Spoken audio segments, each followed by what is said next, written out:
I have to do this because this is not I'm speaking. This is the people who want to tell the world what they want to say.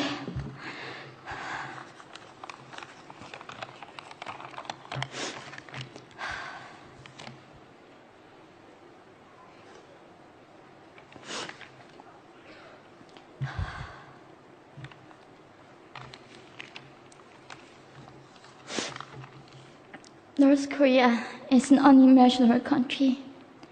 There is only one channel on TV. There is no internet. We aren't free to sing, say, wear, or think what we want. North Korea is the only country in the world that executes people for making unauthorized international phone calls. North Koreans are being terrorized today. When I was growing up in North Korea, I never saw anything about love stories between men and women. No books, no songs, no press, no movies about love stories. There is no Romeo and Juliet. Every story was propaganda to brainwash us about the Kim dictators. I was born in 1993, and I was abducted at birth, even before I knew the words freedom or human rights.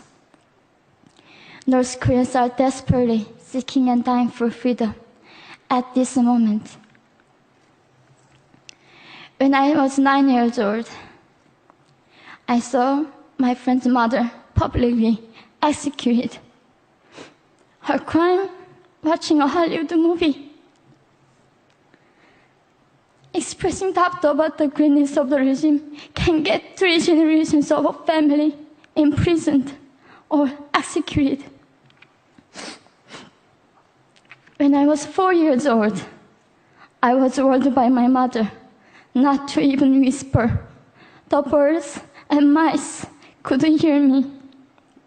I admitted I thought the North Korean dictator could read my mind.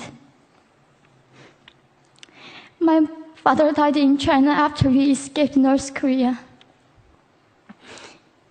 And I had to bury him at 3 a.m. in secret. I was 14 years old. I couldn't even cry. I was afraid to be sent back to North Korea. The day I escaped North Korea, I saw my mother raped. The rapist was a Chinese broker. He targeted me. I was 13 years old. There is a saying in North Korea, women are weak, but mothers are strong. My mother allowed herself to be raped in order to protect me. North Korean refugees, about 300,000, are vulnerable in China.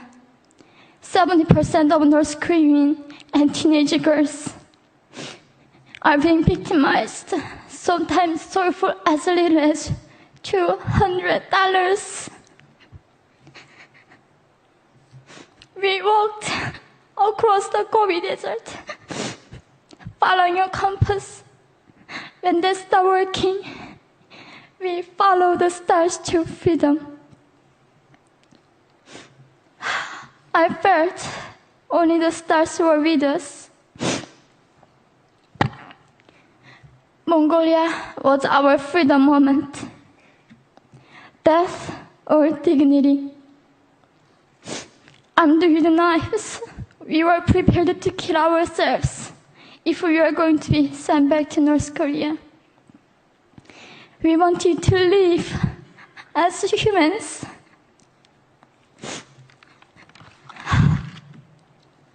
People often ask me, how can we help North Koreans?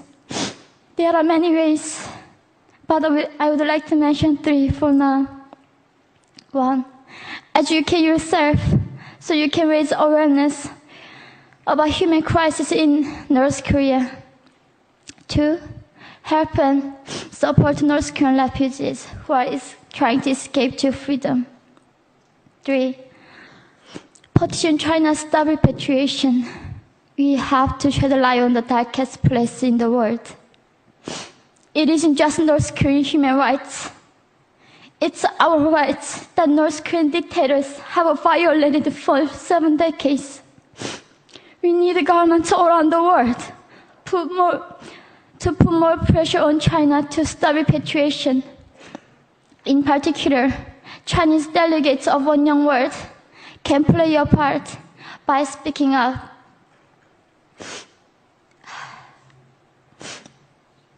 North Korea is indescribable.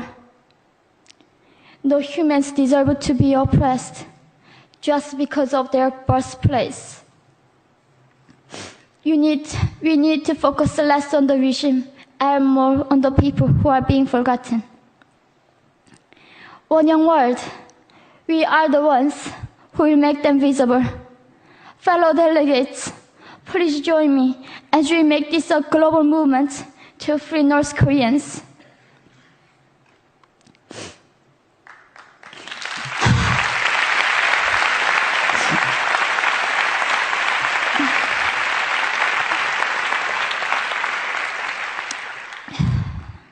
When I was crossing the Gobi Desert, scared of dying, I thought nobody in this world cared.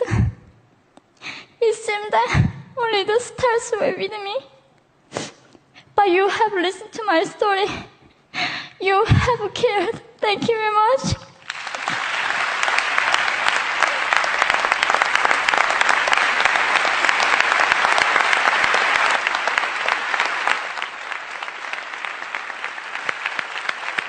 We're not going to go to the floor. Can you get it?